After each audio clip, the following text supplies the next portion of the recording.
तरह हर पाप हर गुनाह राम और मंदिर के आड़ में छुपाया जाएगा। साथियों, बेबाकी से इस देश को कबीर की जरूरत है, निकलने की जरूरत है। कबीरा खड़ा बाजार में लिए लुकाठी हाथ, जो घर जा रहे अपना चलो हमारे साथ। आज सच को सच कहते हुए निकलने की जरूरत है। कौन करेगा? वो करेगा जिसमें समाजवादी विचारधारा का कहीं न कहीं अंश बदला। मैं बड़ी बेबाकी से कहने आया कि आज एक बड़ी चुनौती है देश के सामने। हम नहीं कहते कि मुसलमान खत्म हो जाए, हम नहीं कहते कि हिंदू अपना रास्ता छोड़ दे, पूजा पाठ छोड़ दे। ये धर्म क्या है?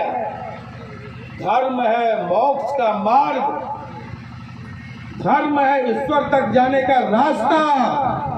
आज इसको संसद और विधानसभा जाने का सीढ़ी बनाया जा रहा है। मैं बेबाकी से कहना चाहता हूँ, ये धर्म नहीं है, ये झंडे पताके। अचानक इसके पीछे 50,000 करोड़ किसानों की गाढ़ी कमाई का, मजदूरों की गाढ़ी कमाई का हमसे आपसे वसूल करके जो गया है, 50,000 करोड़ का ये इवेंट है।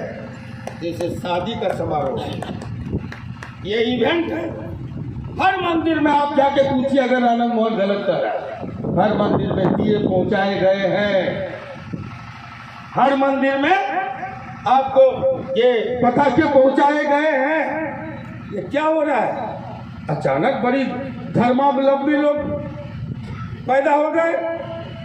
अचानक ये राम नाम, राम मर्यादा का नाम है, जिसने निषाद को गले लगाया। राम उस मर्यादा पुरुषोत्तम का नाम है जिसने सबरी के जूठे बैठ खाए। राम अन्याय के खिलाफ नम्रता से लड़ने वाला, और रावण को परास्त करने के बाद मृत्यु सैया पर पड़े रावण से अपने अनुज को यह कहने वाला, ये प्रकांड विद्वान दुनिया से जा रहा है, उसके कदमों में बैठकर शिक्षा ग्रहण करो, उसका नाम राम है। जो दुश्मन की महानता को भी आज पेट से बच्चा चीड़ करके निकालना हो, रेप करना हो, जय श्री राम, किसी का घर जलाना हो, दंगे भड़काना हो, जय श्री राम। ये राम के भक्त नहीं हो सकते। ये राम के नाम का दुरुपयोग है और इसके खिलाफ डटो, लड़ो। अगर मुस्लिम कट्टरता का घोड़ा, हिनहिनाता हुआ घोड़ा सामाजिक सद्भाव के छाती को लहूलुहान करे अपने टापू से, तो कौन निकलेगा? ईसा भाई बुजुर्ग हैं, फुल हसन जी हमारे बुजुर्ग हैं। अब नई पीढ़ी के लोग, रज्जाक तुम निकलोगे, अन्य लोग निकलेंगे, ये सब निकलेंगे। आशीर्वाद फुल हसन जी का होगा, ईसा साहब का होगा। ये सारे लोग तुम्हारे जिम्मे का है काम। इस देश को बचाना है, इस समाज को बचाना है, तो मुस्लिम कट्टरता के घोड़े को लगाम दो।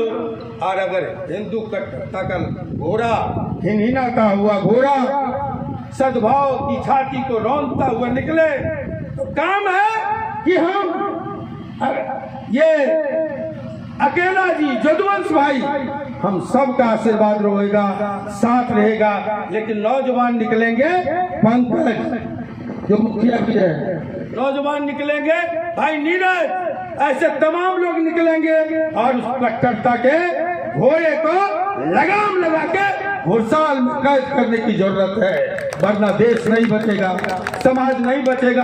देश बचेगा तो हिंदू बचेगा, देश बचेगा तो मुसलमान बचेगा, देश बचेगा तो हमारी आपकी राजनीति बचेगी। आज देश पर खतरे मंडरा रहे हैं। साथियों, लोकतंत्र, जैसा आपने कहा, लोकतंत्र भी आज खतरे में है। कभी डॉक्टर लोहिया नहीं, जवाहरलाल नेहरू ने इशारा कर दिया था इस देश में क्या होने वाला, अगर ऐसा होगा तो क्या होगा, उन्होंने कह दिया था बहुत पहले। आज उस दौर से हम गुजर रहे हैं। बड़ी बेबाकी से कहने आए कि ये हमने कहा कि हम हिंदू और मुसलमान के विरोधी नहीं हैं। किसी शायर ने कहा शक्ति थोड़ी लाजिम है पर पत्थर होना ठीक नहीं, हिंदू मुस्लिम वाजिब है पर कट्टर होना ठीक नहीं। इस कट्टरता के खिलाफ खड़े होने की जरूरत है साथियों। और ये रिफ्लेक्शन है, हमने भी कुछ गलतियां की हैं तुष्टीकरण के, आज भी कर रहे हैं। जब हमारे लोग कहते हैं सरस्वती जी बच्चलन थी,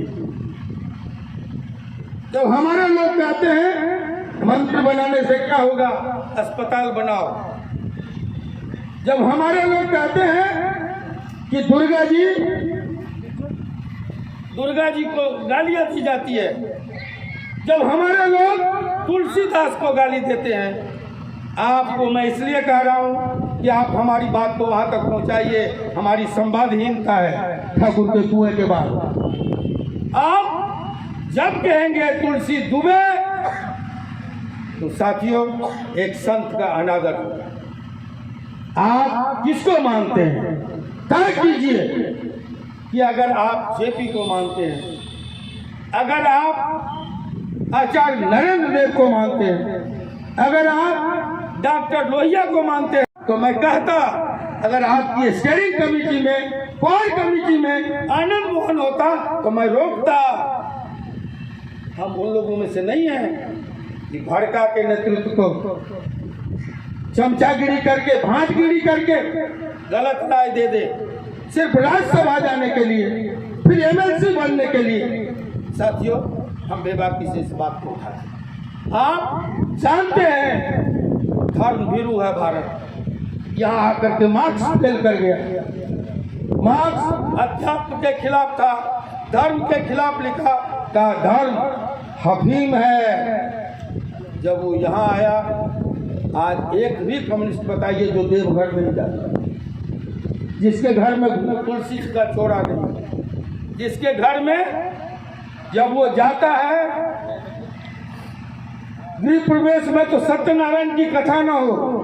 एक भी कम्युनिस्ट बताइए जो मुसलमान हो, आज नबी को नहीं मानता,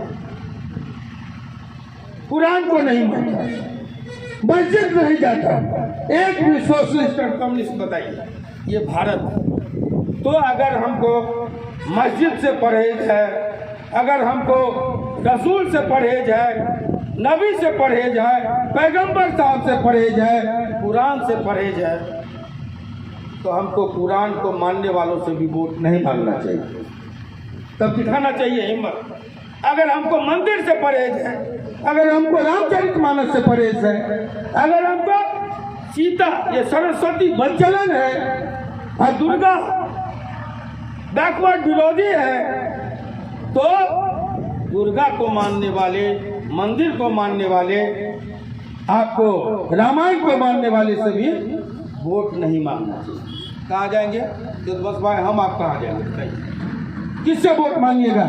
वोट की राजनीति भी करनी है तो ऐसे संवेदनशील मामलों को परखना चाहिए, समझना चाहिए। बड़ी उत्तर हम तो कहते हैं, हमने कहा कि मस्जिद बड़े हैं, गुनाह भी बड़े हैं। आज मंदिर में ये भगवा लहराना है, उतने ही किडनैप बढ़ता है। हमको बोलते हैं जो सच है बोलना है, लेकिन हमको बोलना कहाँ है, किस समय बोलना है, कैसा बोलना है। किसी ने कहा सत्यम बुरियाद प्रियम बुरियाद, न बुरियाद सत्यम अप्रियम। ये तो कुछ हमको राजनीति में होने के कारण कुछ संहिता का पालन करना चाहिए।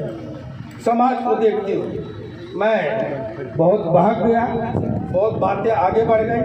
मैं सिर्फ इतना कहूँगा कि आदरणीय परमेश्वर कुमार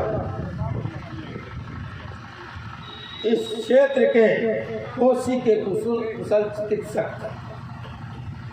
वक्त ने उनको अवसर नहीं दिया और दूसरे जिनको अवसर मिला वो थे लाटन चौधरी, जिनको लगातार अवसर मिला। अगर आप कहेंगे उतने ईमानदार थे, उतने कर्तव्यनिष्ठ थे, क्षेत्र के प्रति उतनी ही उनके मन में पीड़ा थी, तो वो क्यों नहीं कर पाए? नहीं कर पाएंगे जब बड़ी और सत्तारूढ़ पार्टी के एजेंडे में कोसी नहीं हो तो चौधरी जी नहीं कुछ कर पाएंगे।